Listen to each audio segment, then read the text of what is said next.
Hello students, good morning. ચાલો આજે આપણે કરવાના છે ઓપોર્ચ્યુનિટી રેકોગ્નાઇઝેશન. બરાબર, વોટ ઇઝ એન ઓપોર્ચ્યુનિટી? તો તમે ઓપોર્ચ્યુનિટી કોને કહેશો એઝ પર યોર વ્યૂ? બરાબર, આની અંદર તો આપેલું જ છે. તમારે એ પણ જાણવાનું છે કે તમે ઓપોર્ચ્યુનિટી કોને કહેશો. બરાબર, કોઈના માઇન્ડમાં એવું હોય કે ઓપોર્ચ્યુનિટી એટલે આપણને જે મોકો મળે છે, બરાબર છે. માની લો કે તમે ઇન્ટરવ્યૂ આપવા ગયા, બરાબર, જોબ માટે ઇન્ટરવ્યૂ આપવા ગયા, ઓકે, અને તમને ત્યાં તમારું સિલેક્શન થઈ ગયું, તમે એને ઓપોર્ચ્યુનિટી કહેશો, બરાબર છે. પછી કોઈ એવું કહેશે કે મને અહીંયા આ કોલેજમાં આ રીતે એડમિશન મળી ગયું, તો એને ઓપોર્ચ્યુનિટી કહેશો, બરાબર. પણ લાઈફમાં એ સિવાય બી બીજી બહુ બધી ઓપોર્ચ્યુનિટી આવે છે, બરાબર, જેની અંદર લાઈફ આપણે બહુ બધું શીખવાડતી હોય, ઓકે.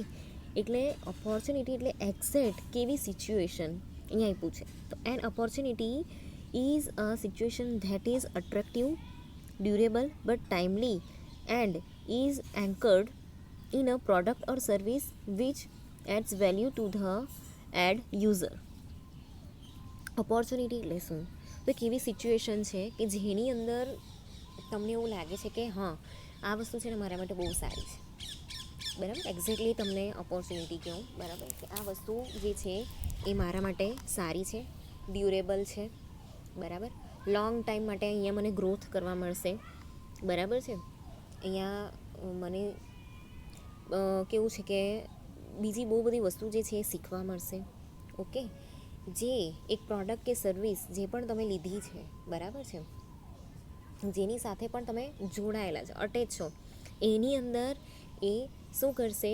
વેલ્યુ એડ કરશે, ઓકે.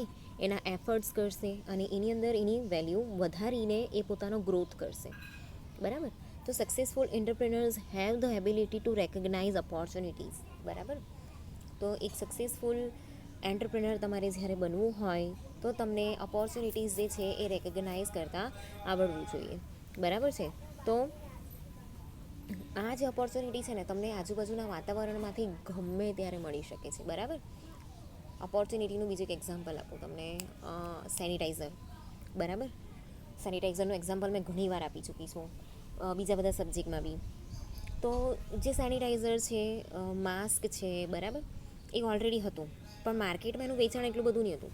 પણ કોરોના આવ્યું, બરાબર, તો એનાથી અચાનક જ એનો જે યુઝ છે એ વધી ગયો, બરાબર. તો એના પ્રોડક્શન કરવાવાળા જે વ્યક્તિ છે, બરાબર છે, કે જે પણ એવી ફેક્ટરી છે, એ લોકોને એક ઓપોર્ચ્યુનિટી મળી કે ચાલો ભાઈનું સેલિંગ વધ્યું, બરાબર છે, તો ચાલો હવે આપણે સેનિટાઈઝર છે એનું પ્રોડક્શન વધારીએ. એવી રીતે બીજા બધા જે છે ને એ પણ રીતે હોમમેડ સેનિટાઈઝર જે છે એમણે બનાવવાનું ચાલુ કર્યું. તો એક આ ઓપોર્ચ્યુનિટી એ લોકોને મળી, બરાબર. પછી જે ટેલર છે, હવે કપડાં તો કેવું છે કે બહુ સીવડાવવાના થતા નહીં હોય, બરાબર છે, કેમ કે મેરેજમાં 50 માણસને જ અલાઉડ હતું, એટલે કેવું છે કે આપણે સમય પ્રમાણે કપડાં બી ઓછા સીવડાવ્યા હોય તો શું થયું કે જે દરજી છે, જેટલા બી ટેલર છે, એ લોકોએ માસ્ક સીવીને વેચવાનું ચાલુ કર્યું, બરાબર. તો આ થઈ ઓપોર્ચ્યુનિટી. આજુબાજુના વાતાવરણમાંથી તમે જે પણ વસ્તુ જોવો છો અને એવું વિચારો છો કે હા, આ વસ્તુ કરવાથી આપણને આનું આવું રીતે વેચાણ થશે, આપણને આ ફાયદો થશે, બરાબર છે, આપણો આ જગ્યાએ ગ્રોથ છે, ઓકે. તો એવી રીતે આપણે આ જે વસ્તુ છે આખી એને આપણે જોઈ અને ઓપોર્ચ્યુનિટી જે છે આ રીતે જનરેટ થઈ, બરાબર. તમારે રેકગ્નાઇઝ કરવાનું છે, બરાબર છે. જે લોકો સેનિટાઈઝર નહીં બનાવતા હતા ને, બરાબર છે, એ લોકો બધા બી સેનિટાઈઝર બનાવતા થઈ ગયા, ઓકે. તો અહીંયા ફોર એક્ઝામ્પલ છે, they start with what customer want and do not lose sight of it, બરાબર. હવે ઓપોર્ચ્યુનિટીની અંદર કેવું છે કે એ લોકો માર્કેટની અંદર છે ને તો સર્વે કરતા હોય, બરાબર છે, રેગ્યુલર સર્વે બધાનો ચાલતો જ હોય. તો એની અંદર જે કસ્ટમર છે, કસ્ટમરને કઈ વસ્તુની જરૂર છે. હવે સ્માર્ટફોન છે તો સ્માર્ટફોનને રિલેટેડ એની અંદર મ્યુઝિક મૂકેલું છે, બરાબર. તો એ મ્યુઝિકને સાંભળવા માટે શું જોઈએ છે ભાઈ? Hands free, okay. તો હેડફોન લઈ આવ્યા, બરાબર છે. તો પહેલાં નાના હેડફોન હતા, પછી મોટા હેડફોન, ઓકે. હવે એની અંદર કેવું છે કે પોકેટમાં મૂકે ને તો ગમે ત્યારે પહેલાં લટકતા હોય ને તો ખેંચાઈ જાય, નીકળી જાય, બરાબર છે. તો એના માટે શું લઈ આવ્યા? બ્લૂટૂથવાળા હેન્ડ્સ ફ્રી. તો એમાં બી વાયરવાળા બી આવે, બરાબર છે, અને વાયરલેસ પણ આવે, બરાબર છે. તો આ રીતે જેમ જેમ કસ્ટમરને વસ્તુની જરૂર પડી તેમ તેમ આપણે અહીંયા એને ઓપોર્ચ્યુનિટી તરીકે લઈને એનું પ્રોડક્શન કરીને નવી વસ્તુ ઇન્વેન્ટ કરીને આપણે અહીંયા શું કરીએ છીએ કે નવી પ્રોડક્ટ ઊભી કરી શકીએ છીએ. ઓકે, તો આ રીતે આપણે અહીંયા જે ઓપોર્ચ્યુનિટી છે એને ઊભી કરવાની છે, રેકગ્નાઇઝ કરવા કરતાં બી ઊભી કરવાની છે, બરાબર. In the business world opportunities are created using ideas and entrepreneurial creativity. હવે એક બિઝનેસ વર્લ્ડ જે છે, બરાબર, તો એ ઓપોર્ચ્યુનિટી છે ને તમારે ક્રિએટ કરવાની છે, બરાબર. જેવી રીતે કસ્ટમરમાં મોબાઈલ ફોનનું મેં એક્ઝામ્પલ આપ્યું, બરાબર, કે ઓપોર્ચ્યુનિટી છે ને એ સામેથી નહીં આવે, બરાબર. રેકગ્નાઇઝ કરવા કરતાં બી એને ક્રિએટ કરો. તો આપણે અહીંયા નવા નવા આઈડિયાઝ જે છે એને જનરેટ કરીને, આપણી ક્રિએટિવિટી જનરેટ કરીને આપણે શું કરવાનું છે, અહીંયા એક નવી સર્વિસ જે છે ઊભી કરવાની છે. તમને હેન્ડ્સ ફ્રીના એક્ઝામ્પલ આપ્યા, બરાબર. તો પહેલાં મ્યુઝિક અંદર મૂકેલું છે, મ્યુઝિક સિસ્ટમની જે ફેસિલિટી છે એ આપણે અંદર મૂકેલી છે. ઓકે, તો હવે પહેલાં કેવું હતું કે આપણે સ્પીકર પર સાંભળતા હતા, પણ આપણે ડિસ્ટર્બ થાય બીજાને, બરાબર. તો એના માટે શું આવ્યું કે ભાઈ વાયરવાળા જે હેડફોન છે એનું અહીંયા ઇન્વેન્શન થયું, બરાબર. ચાલો, તો એ પહેલાં છે ને એક મ્યુઝિક સિસ્ટમ, મતલબ છે ને નાનું, એને શું કહેવાતું હતું યાર, મને યાદ નથી આવતું. મતલબ સ્માર્ટફોન છે ને એટલી જ સાઇઝનું એક આવતું હતું. એની અંદર છે ને તો કેસેટ નાખીને આપણે મ્યુઝિક સાંભળી શકીએ. અને અહીંયા આપણો બેલ્ટ હોય ને ત્યાં આપણે એને ભેરવી બી શકીએ, બરાબર. એની અંદર છે ને તો આ મોટા હેડફોન આવતા, બરાબર, જે આપણે કમ્પ્યુટર પર યુઝ કરીએ ને એવા. એની અંદર માઇક નહીં આવે પણ, ઓકે. તો એવા હેડફોન નાખીને આપણે સોંગ સાંભળી શકીએ.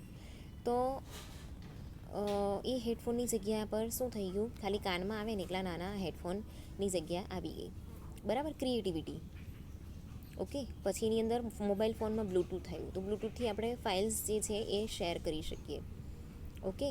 એ ફાઇલ શેર કરવાથી એ બ્લૂટૂથનો મતલબ ઇન્ટેન્શન એ હતો, પણ હવે એની અંદર ક્રિએટિવિટી લાવીને શું કહી રહ્યું કે ભાઈ બ્લૂટૂથવાળા હેન્ડ્સ ફ્રી આવી ગયા, બરાબર. ખાલી કાનમાં નાનું બટન જેવું બી લગાવી શકાય અને વાયરવાળું બી આવે, બરાબર, જે ખાલી એમ ગળામાં લટકાવી દેવાનું હોય. એની સાથે સાથે સ્પીકર પણ આવ્યા. તો આ થઈ ક્રિએટિવિટી, ઓકે. અહીંયા નવું ઇન્વેન્શન અને ક્રિએટિવિટી બંને આવી ગઈ. તો ideas interact with the prevalent business environment and entrepreneurial creativity to create a business opportunity. તો અહીંયા છે ને જે નવા નવા આઈડિયા આપણે જનરેટ કરીએ છીએ એની સાથે આપણે ઇન્ટરેક્ટ કરીને એની સાથે પ્લાનિંગની સાથે આપણે એને જો આપણે આગળ વધારીએ, બરાબર છે, તો આપણી જે ક્રિએટિવિટી છે કે આપણું જે ઇનોવેશન છે એની અંદરથી આપણે એક બિઝનેસ ઓપોર્ચ્યુનિટી જે છે એ બહુ સારી રીતે અહીંયા જનરેટ કરી શકીએ છીએ. એટલે ઓપોર્ચ્યુનિટી છે ને આપણે આપણી જાત માટે જાતે જ ઊભી કરવાની છે, okay. Actions taken on opportunity recognise lead to the creation of a new venture, બરાબર. તો અહીંયા કેવું છે કે નવું વેન્ચર જ્યારે આપણે ચાલુ કરવું હોય તો ઓપોર્ચ્યુનિટી રેકગ્નાઇઝ કરવા કરતાં છે ને અહીંયા ઓપોર્ચ્યુનિટી રેકગ્નાઇઝ છે, પણ મારું એવું માનવું છે કે આપણે જાતે એને જનરેટ કરીએ ને, બરાબર, તો એ બહુ સારી વસ્તુ કહેવાય. એના પછી છે નેક્સ્ટ કે anticipation of changing business environment is critical in entrepreneurship. Constant vigilance for changing business environment is a valuable habit for entrepreneur. હવે અહીંયા છે ને કેવું છે, anticipation of changing business environment is critical in entrepreneurship, બરાબર. તો હવે કેવું છે કે આખું જે બિઝનેસ કે ઇકોનોમી છે, બરાબર છે, આખા ટેકનોલોજીથી લઈને આપણી લાઈફ જોઈએ ને તો રોજ કંઈ નવું નવું આવે, બરાબર. ટેકનોલોજીને રિલેટેડ, બિઝનેસને રિલેટેડ રોજ કંઈ નવું નવું આવે. તો એની અંદર છે ને ચેન્જિંગ આવ્યા કરે છે, જેના લીધે શું થાય છે કે આપણે એક વસ્તુમાં એડજસ્ટમેન્ટ કરેલું હોય ને તો તરત બદલાઈ જાય, એટલે પાછું આપણે બીજામાં એડજસ્ટમેન્ટ કરવાનું. તો આખી વસ્તુ છે ને ક્રિટિકલ બી છે એન્ટરપ્રેન્યોરશિપની અંદર. તો આપણે કોન્સ્ટન્ટલી બિઝનેસની અંદર જે ચેન્જિંગ થાય છે એના પર આપણે વિજિલન્સ, મતલબ કે એના પર ધ્યાન આપીએ, બરાબર. એની જોતા રહીએ કે હા ભાઈ આની અંદર આજે આ ચેન્જ આવ્યું, બરાબર, આની અંદર આ ચેન્જ આવ્યું, મતલબ આપણે એની પર ધ્યાન આપતા હોઈએ, એને જોતા હોઈએ, બરાબર છે. તો એ જે વસ્તુ છે ને ક્યાં આપણે ચેન્જીસ લાવવાની જરૂર છે, શું કરવું છે હવે, બરાબર છે. આ ચેન્જીસ આવ્યો જે આપણે ફાયદાકારક છે તો આપણે કેવી રીતે કરવાનું, હવે એની અંદરથી આપણે પ્રોબ્લેમ ઊભો થઈ શકે એમ છે, નુકસાન ઊભું થઈ શકે એમ છે, તો એ નુકસાનને આપણે ઓપોર્ચ્યુનિટીમાં કેવી રીતે કન્વર્ટ કરી શકીએ, બરાબર. એ વસ્તુ જે છે આપણે હંમેશા રાખવું પડે. પછી તમે ઓફિસમાં જઈને બેસી રહો, કમ્પ્યુટર પર ફાફા માર્યા કરો, મોબાઈલમાં ગેમ રમ્યા કરો, બરાબર, દેટ ઇઝ નોટ ગુડ. તમારે માર્કેટમાં શું ચાલે છે, તમારું જે પણ માર્કેટની અંદર શું કહેવાય કે જે સર્વે ચાલતો હોય એ હંમેશા રેગ્યુલર સર્વે કરવાથી તમે આ જે વસ્તુ જે છે એને તમે શોધી શકો છો. ઓકે, એના પછી છે an entrepreneur with credibility, creativity and decisiveness can seize the opportunity while others merely observe. તો એક એન્ટરપ્રેનર છે, બરાબર, એની અંદર ક્રેડિબિલિટી હોય, બરાબર, એની અંદર ક્રિએટિવિટી હોય, એની અંદર ડિસિઝિવનેસ હોય, બરાબર. તો એ છે ને કોઈ પણ ઓપોર્ચ્યુનિટી છે ને એને બહુ જલ્દી સેઝ કરી શકે. ચાલો, તો હવે ક્રેડિબિલિટી એટલે શું કે એ જે ચેન્જીસ જોઈ છે ને એના પર એને વિશ્વાસ હોવો જોઈએ કે હા આ જે ચેન્જ થાય છે ને હું કરી લેવા, બરાબર. એના પર વિશ્વાસ હોવો જોઈએ, ભરોસો.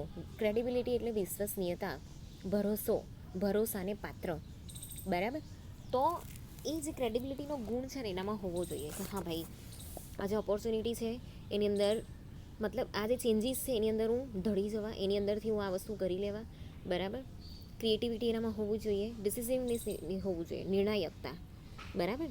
ને સેઝ એટલે કેવું કે ગિરફ્તાર કરી લેવું, બરાબર. તો અહીંયા તમારે સેઝ એટલે ગ્રેબ કરી લેવાની છે ઓપોર્ચ્યુનિટીને, બરાબર. તો જ્યારે બધા એને ઓબ્ઝર્વ કરતા હોય ને ત્યારે તમારે અહીંયા એક વસ્તુ ઊભું કરી દેવાનું છે.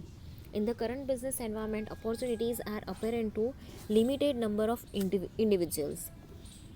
તો કરંટ બિઝનેસ એન્વાયરમેન્ટ છે, બરાબર છે, તો એની અંદર જે ઓપોર્ચ્યુનિટીઝ છે, ઓકે, તો એ કેટલાક લિમિટેડ જે લોકો છે, બરાબર, એ લોકો બહુ જલ્દી રેકગ્નાઇઝ કરીને એને ઊભી કરી દે છે. બાકી બધા તો એને શું કરે છે, કોપી કરે છે. તો આપણે અહીંયા શું કરવાનું છે, ઊભું કરવાનું છે. ચાલો, તો એના પછી નેક્સ્ટ છે opportunity recognition and entrepreneurship. Okay,